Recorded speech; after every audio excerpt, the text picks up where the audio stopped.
Good morning students. Third lecture को हम दो पार्ट में पार्ट दिए थे। पार्ट वन में हम लोगों ने सीखा कूलम्ब्स लॉ पर बेस्ड कुछ न्यूमेरिकल्स, कुछ एग्जांपल्स देखे थे। इस पार्ट में हम लोग सीखेंगे how Coulomb's law depends upon medium. हम लोग ऑलरेडी पढ़ चुके थे, दो चार्ज हैं, Q1 और Q2। दोनों को r डिस्टेंस सेपरेट कर दिया गया और इस सिस्टम को रखा गया एयर में। तो दोनों चार्ज पर जो फोर्स लगेंगे उसे लिखा जा सकता है F equals K(Q1 Q2 by R square, और रियल लॉ बोल सकते हैं वेक्टर F इक्वल्स, जिसमें मैग्नीट्यूड और डायरेक्शन दोनों पता चल जाए, K(Q1 Q2 by vector R का मॉड का क्यूब इंटू वेक्टर R। अब अगर इसी दोनों चार्ज को एयर की जगह किसी मीडियम में अगर रख दिया जाए, जहाँ पर K का जो वैल्यू होता है वो हो जाएगा 1/4 pi epsilon naught Q1 Q2 by vector R का मॉड का क्यूब इंटू वेक्टर R। अब अगर इसी दोनों चार्ज को एयर की जगह किसी मीडियम में रख दिया जाए, मान लेते हैं water Q1 Q2 separated by certain distance r, same distance r, and when placed in a medium में एग्जांपल में ले लेते हैं वाटर,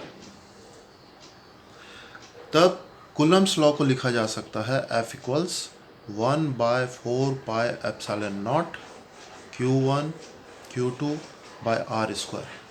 यहाँ पर एप्सिलॉन नॉट के साथ एक टर्म आ जाएगा जिसे हम लोग लिखेंगे एप्सिलॉन r। इसे कहा जा सकता है epsilon r equals relative permittivity.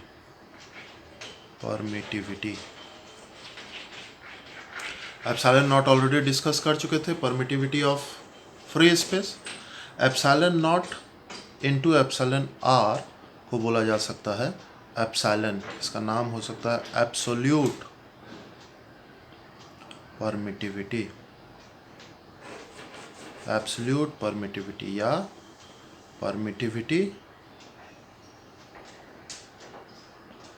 Of medium. तो एब्सोल्यूट परमिटिविटी या permittivity of medium, relative permittivity को किस तरह से आप डिफाइन कर सकते हो? एप्सिलॉन r रिलेटिव परमिटिविटी हो जाएगा epsilon by epsilon naught. Relative permittivity is equal to ratio of permittivity of medium to the permittivity of free space. Example में जिस तरह से वाटर को लिया गया था, वाटर के लिए एप्सिलॉन r का वैल्यू होता है 81, या कोई और मीडियम रहेगा तो इसके लिए एप्सिलॉन r का वैल्यू दिया हुआ रहेगा। अब अगर इस पर बेस्ड एक एग्जांपल देख लिया जाए तो कंसेप्ट बहुत अच्छे से क्लियर हो जाएगी। दो चार्ज लेते हैं Q1 और Q2 separated by distance r।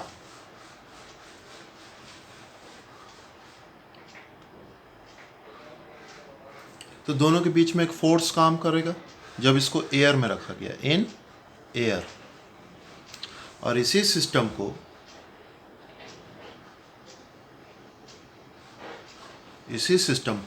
जब वाटर में रखा गया, इन वाटर, तो फोर्स घटेगा, फोर्स बढ़ेगा या फोर्स बराबर रहेगा। 1.2.3। फोर्स घटेगा तो कितना से घटेगा, फोर्स बढ़ेगा तो कितना से बढ़ेगा, फोर्स बराबर रहेगा, तब तो फिर ना घटेगा ना बढ़ेगा। तीनों में से कौन ऑप्शन हो सकता है? तो चलिए एयर के लिए हम लोग क्या यूज़ कर सकते हैं? F equals 1/4 pi epsilon naught Q1 Q2 by R square air के लिए, और वाटर के लिए F डैश नाम दे देते हैं 1/4 pi epsilon naught into epsilon r Q1 Q2 by R square. तो 1/4 pi epsilon naught Q1 Q2 by R square के बदले में F लिखा जा सकता है, तो F dash equals to F by epsilon r। Water के लिए फॉर वाटर अभी हम लोगों ने देखा एप्सिलॉन आर का वैल्यू होता है 81, इसको याद भी कर लीजिएगा। F dash equals F by 81, तो पहले फोर्स था एफ और बाद में फोर्स हो गया एफ बाय 81, मतलब फोर्स आपका घट गया। तो किसी भी सिस्टम को जब हम लोग सिस्टम ऑफ चार्जेस को जब हम लोग किसी मीडियम में डालते हैं तो इलेक्ट्रोस्टैटिक फोर्स घट जाता है। अब क्यों घटता है? एक्चुअली इस चार्ज के चारों तरफ एक इंड्यूस्ड चार्ज प्रोड्यूस हो जाता है, जिसके कारण एक इंड्यूस्ड फोर्स प्रोड्यूस होता है और वो कूलम्ब्स फोर्स के अपोजिट डायरेक्शन में लगता है। ये इसको जो एक्सप्लेन किया गया है कैपेसिटर्स में बहुत अच्छे से एक्सप्लेन किया गया है और उसका एक्सप्रेशन भी डिराइव किया गया। तो जब हम लोग कैपेसिटर्स पढ़ेंगे तो उसमें बहुत अच्छे से सीखेंगे कि किस तरह से किसी भी मीडियम में रखने पर उसका इलेक्ट्रिक फोर्स या इलेक्ट्रिक फील्ड घट जाता है। कैपेसिटर चैप्टर में हम लोग सीखेंगे अच्छे से। अभी के लिए बस इतना ही हम लोग याद रखेंगे। चाहे एप्सिलॉन आर को के से भी रिप्रेजेंट किया जा सकता है, जिसका नाम दिया जाता है डाइलेक्ट्रिक कांस्टेंट।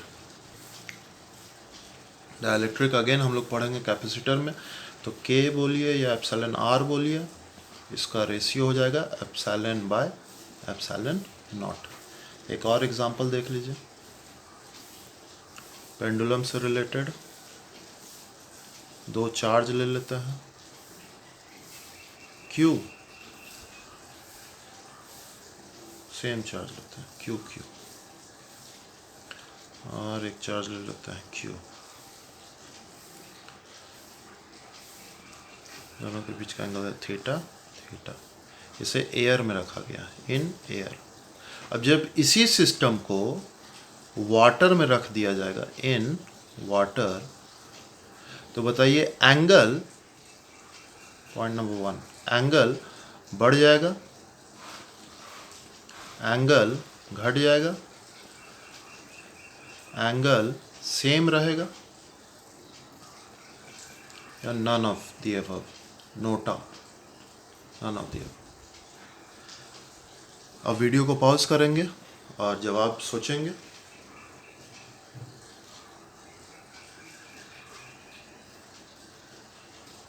तो चलिए देखते हैं। जब हम लोग एयर में रखे थे तो ऑब्वियसली ये दोनों के बीच में कोई कूलम्ब्स फोर्स काम करेगा, एफ वेट काम करेगा, mg, और एक टेंशन काम करेगा, t। जब हम लोग इसको मीडियम में रखेंगे, किसी मीडियम में, तो ये फोर्स बढ़ जाएगा या घट जाएगा? ये फोर्स घट जाएगा। और फोर्स अगर घटेगा तो वेट यहाँ पर डोमिनेट करने लगेगा, मतलब ये चार्ज को नज़दीक ला देगा और जिसके कारण आपका एंगल घट जाएगा। तो जिन लोगों ने सोचा एंगल घट जाएगा वो एकदम सही है। जिनका अगर गलत हुआ होगा तो देख लीजिए, फोर्स कम हो रहा है तो वेट डोमिनेट करेगा, तो ऑब्वियसली ये सट जाएगा, और सटेगा तो फिर आपका एंगल घट जाएगा। तो एंगल घट जाएगा, यही सही। तो मीडियम पर इस तरह से छोटे छोटे सवाल बनाए जा सकते हैं, आप प्रैक्टिस कीजिएगा। एक एग्जांपल भी आपको बता दिया गया।